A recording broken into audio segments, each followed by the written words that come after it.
माशाअल्लाह, सुभान अल्लाह, क्या कारीगरी है। इस फनकार ने तो खुदा की कुदरत को ही बदल कर रख दिया।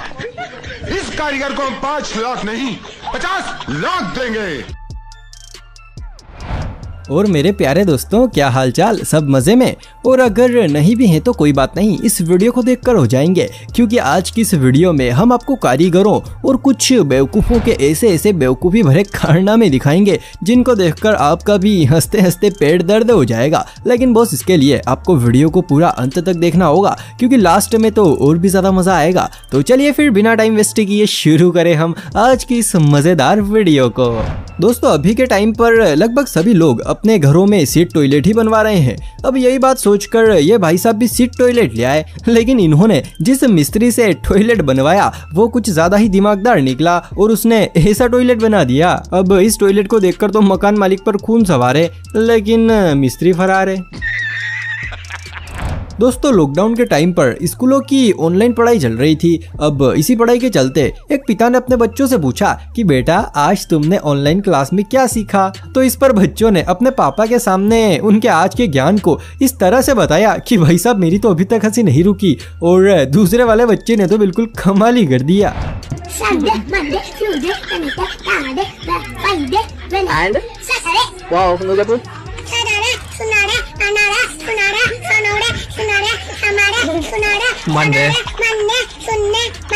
इस बच्चे को देखकर तो थोड़ा बहुत मैं भी सीख गया हूँ। शटरडे, शुनडे, मनडे, शुनाडे, शोनुडे। बस लायक है क्या? दोस्तों, बहुत सारे लोगों का ऐसा सोचना होता है कि पढ़ाई लिखाई का जिंदगी में कोई भी मतलब नहीं है, और मान लो अगर कभी पढ़ाई कर भी ली तो कौन सी नौकरी लग जाएगी। लेकिन दोस्तों देखो, मेरा मानना तो ये है कि पढ़ाई लिखाई का मतलब सिर्फ नौकरी करना ही नहीं है। अरे, चोरी करने में भी पढ़ाई चाहिए। अब जैसे कि आप इन चोरों को ही देख लीजिए, ये बैंक में ATM मशीन चुराने गए थे, लेकिन बेचारे पढ़ाई के अभाव के कारण गलती से पासबुक प्रिंटिंग मशीन उखाड़ लाए। और जरा इस व्हाइट शर्ट वाले चोर को तो देखो, ओहो हो, कैसे सीना तान कर खड़ा है, जैसे ये चोर नहीं बल्कि खुद ही पुलिस वाला है।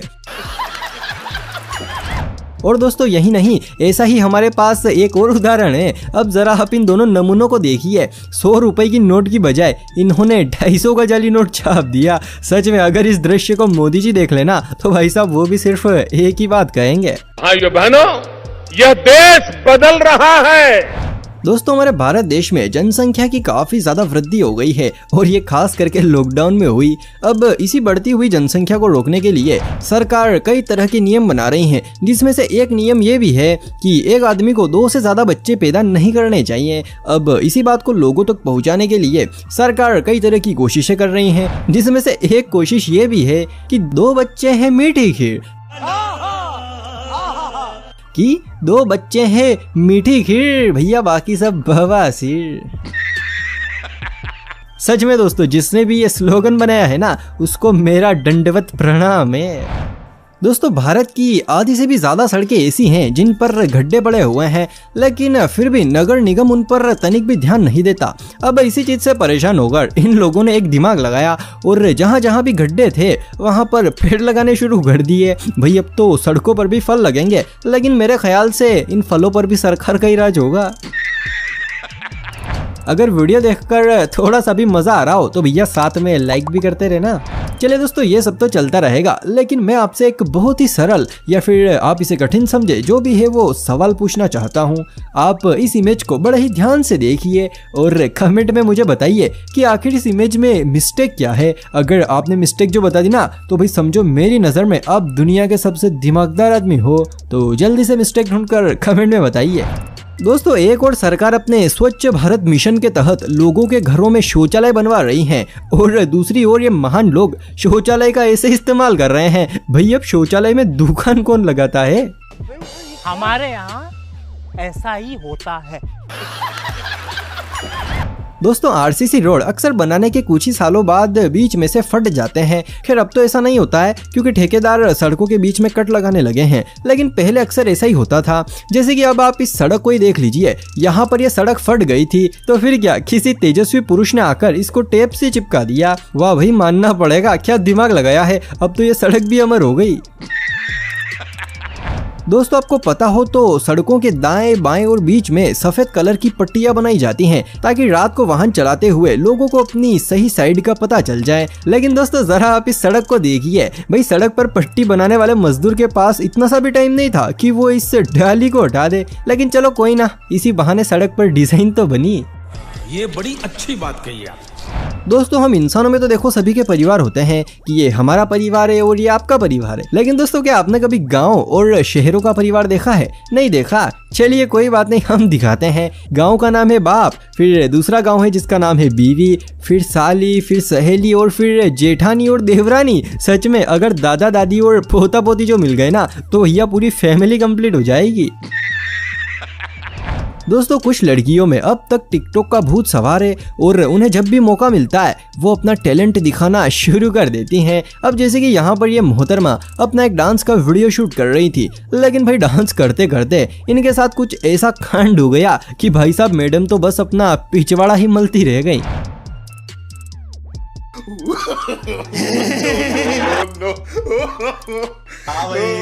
कैसी लगी? आगे स्वाद।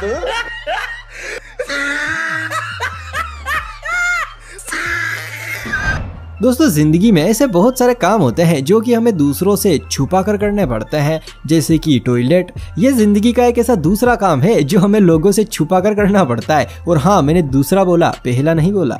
समझ रहे हो? समझ रहे हो आप? लेकिन दोस्तों जरा आप इस नज़ारे को देखिए। अरे जिंदगी का सबसे महत्वपूर्ण और छिपा कर करने वाला काम ये खुले में कर रहे हैं, और वो भी सीढ़ियों के बीचों बीच में। अरे भाई साहब ये टॉयलेट है, टॉयलेट कोई भगवान का मंदिर नहीं है जो खुला रख रखा है। दोस्तों बरसात के पानी को निकालने के लिए अक्सर सड़कों पर नाले बनाते हैं ताकि सड़कों का सारा पानी उनसे होकर बाहर निकल जाए। लेकिन दोस्तों जरा आप इस नाले को देखिए, भाई इसको देखकर तो ऐसा लगता है जैसे ये छोटी मोटी बारिशों के लिए नहीं बल्कि बाढ़ जैसे बड़े हालातों के लिए बनाया गया हो। दोस्तों सिटियों में अक्सर घर पतले और सकड़े होते हैं, और भाई अपने गांव में तो हो बात ही अलग है। जितने लोगों का सिटियों में एक मोहल्ला होता है, इतनी जगह में तो लगभग एक गांव का आदमी अपना घर ही बना लेता है। चलो ये सब तो ठीक है, लेकिन जरा आप इस घर को देखिए। अरे भैया ये घर है कि पापड़? और सबसे बड़ी सोचने वाली बात तो ये है कि आखिर इसमें लोग सोते कैसे होंगे? मेरे ख्याल से तो खड़े खड़े सोते होंगे। लेकिन देखो भाई असल इनाम का हकदार तो मिस्त्री है, क्योंकि भैया ये मुजस्सिमा तो उसी ने तैयार किया है, तो फिर इनाम तो बनता है गुरु। बात तो सही है। चलिए दोस्तों हर बार की तरह इस बार भी जाते जाते आप मेरे एक सवाल का जवाब देते जाइए। वैसे ये सवाल नहीं है, एक मेरा ही कंफ्यूजन है। अब कंफ्यूजन ये है कि इस बंदे के हाथ में लैपटॉप है या फिर कैलेंडर। वैसे मुझे तो लैपटॉप लग रहा है, लेकिन क्या पता हमारे यहाँ पर कुछ भी हो सकता है। और हाँ, आपने वीडियो को यहाँ तक देखा है तो भैया पक्का आपको मजा आया होगा, लेकिन फिर भी मुझे पता है आप हमारे चैनल को सब्सक्राइब नहीं करेंगे। अरे कोई बात नहीं, मत करो, लेकिन भैया कम से कम एक लाइक तो कर दो, मुझे थोड़ी तो खुशी मिलेगी। तो चलिए फिर आज के इस मजेदार वीडियो को हम यहीं पर समाप्त करते हैं।